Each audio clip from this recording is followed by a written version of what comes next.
Now to Parliament, the minority is addressing the nation there. They're raising some concerns about deals. They mentioned the Sino-Hydro deal. Priscilla Forson is a finance spokesperson for the minority. National reserves well. Because if care is not taken, and this trajectory continues, a time will come that this country and our investors will actually be panicking. And if care is not taken, the currency will start depreciating. Now I'll take you to the killer taxes that has been introduced. In the run-up to the presentation of the media budget yesterday, several stakeholders within the Ghanaian economy, including business associations, called on President Akufo-Addo to review several taxes and avoid the imposition of new ones. These calls appear to have fallen on deaf ears because, contrary to expectations, President Akufo-Addo, through the Minister of Finance, slabbed increases on 3 taxes that form part of the Energy Sector Levies Act and the Communication Service Tax. Under the Energy Sector Levies Act increment, an average increase of 25% was imposed on the Power Generation Infrastructure Support Levy, Road Fund Levy, and the Price Stabilization Recovery Levy. This means that once they come into effect, consumers will be paying almost 1 Ghana cedis on petrol, on petrol and diesel, and 1.1 cedi 70 pesos on 14 kilograms cylinder filled with gas.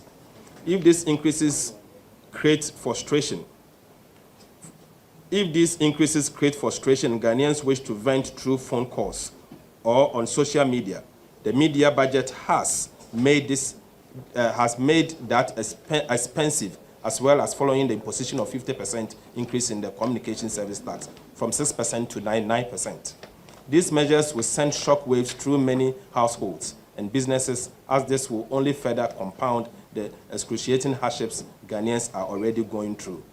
These taxes will add to a raft of taxes imposed by President Nana Addo Dankwa Akufo-Addo, despite his promise not to do so in opposition. This includes 1. The 5% backdoor increases in VAT, crowned as NHIL and Ghana Education Trust Fund levies, GET Fund levies. The luxury vehicle tax of between 1,000 and 2,000 Ghana cedis. The 3% VAT flat rate scheme, which has cascading effect on making businesses pay as much as 20% VAT. The extension of the National Fiscal Stabilization Levy, which would have actually been scrapped in the year 2017 in compliance with our sunset clause in the enabling legislation. The retention of the special import levies beyond the sunset clause and failure of MPP to reduce the corporate tax from 25% to 20% as promised. And finally, the already fuel prices have gone up by 23, on 23 different occasions. In conclusion, ladies and gentlemen, given the fiscal challenges and confrontations, the country and high level of public debt, it would not come as a surprise if Ghana seeks a bailout from the IMF less than 2 years after exiting a similar program that the current administration proudly touted as an achievement. The media budget clearly showed that the public finances are in dire straits, and the results to additional tax measures is an indication of the troubling times that we are in as we speak.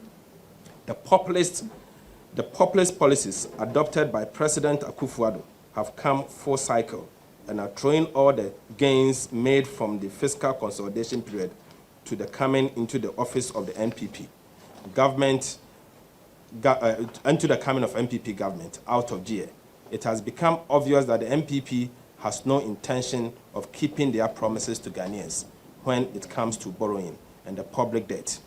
The imposition of taxes, fuel prices, adjustment, and the resolution of the general hardship facing Ghanaians. Ladies and gentlemen, the media budget presented by the minister responsible for finance only offers gloom and portends very difficult times for the people of Ghana. There's therefore the need for President Akufo-Addo and his government to change the course, or they will plunge this economy into a bigger challenge. Thank you very much. Yeah.